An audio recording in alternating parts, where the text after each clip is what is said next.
My name is Emma. The first time my husband joked about sharing me with his brother, I laughed. Not because it was funny, because I thought he couldn't be serious. We were having dinner at home, nothing special, soft music, wine. Ryan was relaxed that night, too relaxed. Ethan was sitting across from me, quiet as usual. Then Ryan smiled suddenly, looked at his brother, then at me. "You know," he said casually, "if I wasn't around," he paused, "Ethan would probably take better care of you than I do."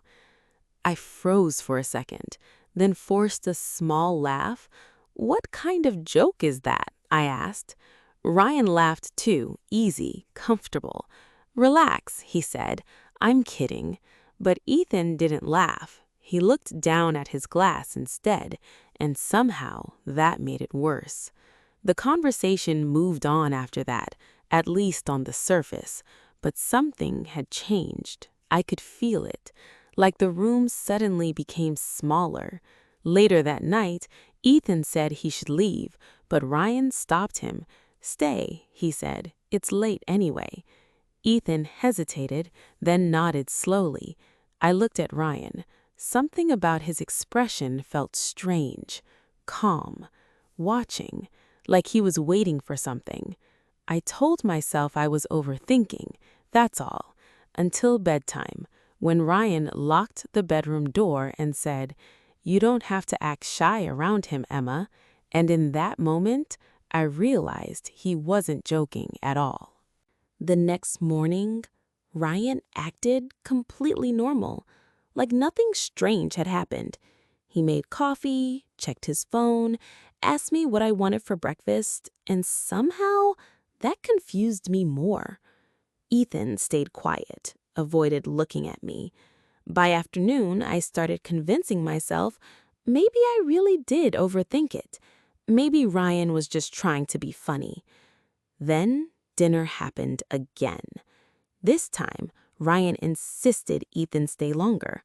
"Come on," he said. "We barely see each other anymore." Ethan hesitated, but stayed. I noticed something that night. Ryan kept creating moments, small ones, weird ones. "Emma, sit closer." "Ethan, help her with the drinks." Little things, tiny pushes. At first, they sounded harmless, but after a while, they stopped feeling accidental. At one point, Ryan stood up. "I'll grab another bottle," he said, then left the room, too casually, too suddenly. The silence after he left felt heavy. I kept my eyes on the table. Ethan shifted slightly in his chair, like he was uncomfortable too. Then quietly, almost under his breath, he said, "You don't have to do anything you don't want to." I looked at him quickly. Before I could answer, Ryan walked back in, smiling, watching both of us carefully. And for the first time, I stopped feeling confused and started feeling trapped. A few nights later, Ryan suggested we watch a movie together, all three of us. I almost said no, but the way he asked, so casual, made me doubt myself again. So I agreed. We sat in the living room, lights low, TV playing quietly in the background. Ryan sat beside me first, Ethan on the other side. At first, everything felt normal, almost boring. Then slowly, Ryan started changing things. "Move closer," he said to Ethan. "There's space."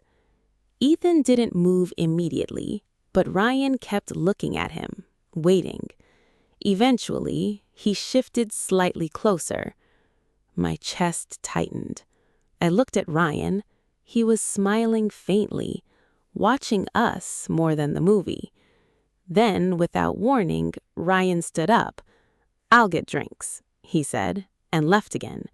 This time, he stayed gone longer. Too long. The room felt painfully quiet. I could hear my own breathing. Ethan leaned forward slightly, not toward me, just tense, like he wanted to leave. Then suddenly, Ryan's voice came from the kitchen. Emma. I looked toward the hallway. You can relax around him, he said loudly.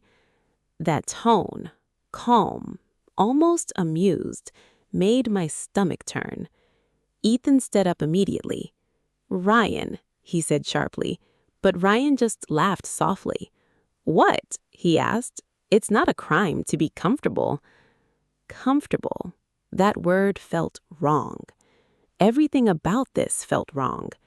And sitting there, between two brothers, I realized something terrifying. Ryan wasn't testing boundaries anymore. He was enjoying breaking them. The next morning, I avoided both of them. Ryan left early for work. I barely looked at him.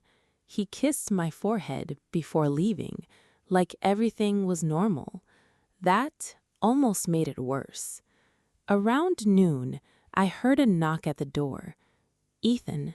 My stomach tightened immediately. I can leave if this is a bad time, he said quietly.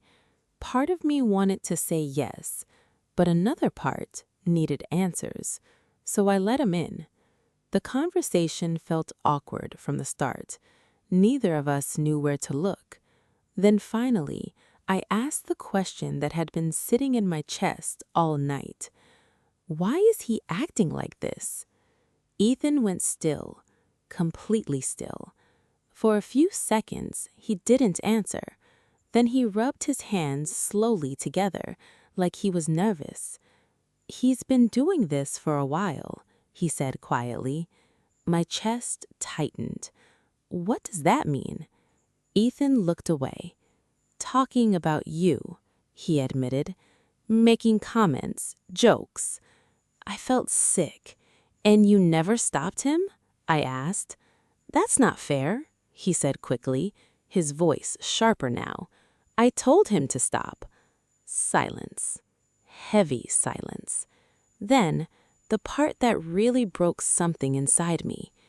He thinks... Ethan paused, then forced the words out. He thinks eventually you'll get used to it. I stared at him.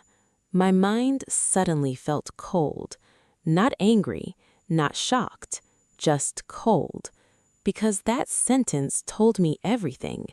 This wasn't random. Ryan had been planning this, slowly, patiently, and somehow I was the last person to realize it. That evening, I couldn't stop thinking about what Ethan said. Eventually, you'll get used to it. The sentence kept repeating in my head, over and over. Ryan came home late, acting normal again, too normal. He kissed my cheek, asked how my day was. I answered quietly, watched him carefully, and for the first time, I realized something. I didn't feel safe around my own husband anymore. Later that night, Ryan got a phone call. He stepped onto the balcony to answer it. At first, I ignored it. Then I heard Ethan's name. My body went still. I wasn't trying to listen, but Ryan's voice carried through the slightly open door. Relax, he said casually. A pause. Then he laughed softly. She'll resisting now because it's new. My stomach dropped. I moved closer without thinking. She'll stop fighting it eventually, he continued. She always wants to keep the peace. I felt sick. Not embarrassed, not confused. Sick. Because he wasn't talking about me like a wife or even a person. He sounded like he was discussing a plan, something he already decided for me. Then came the line I still can't forget. You worry too much, Ryan said. She belongs to me. Silence. Cold silence. I stepped back slowly. My chest felt tight. My hands were shaking. Because in that moment, everything became clear. This was never fantasy to him. Never a joke. It was control. And somehow, he thought love gave him permission. I didn't sleep that night. I stayed awake. listening to Ryan breathe beside me. And all I could think was, I don't know this man. By morning, the fear was gone. What replaced it felt sharper. Anger. Ryan was in the kitchen when I walked in, making coffee, completely relaxed, like he hadn't destroyed something inside me a few hours earlier. He smiled when he saw me. "You okay?" he asked. That almost made me laugh. I walked closer slowly, then said, "I heard your conversation with Ethan." The smile disappeared immediately.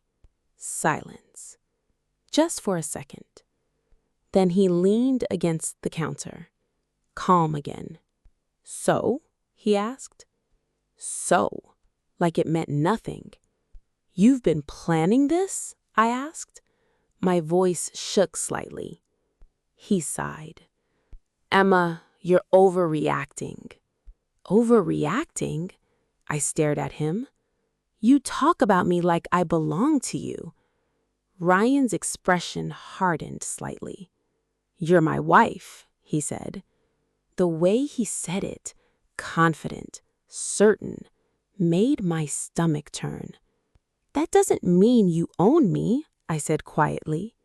He looked at me for a long moment.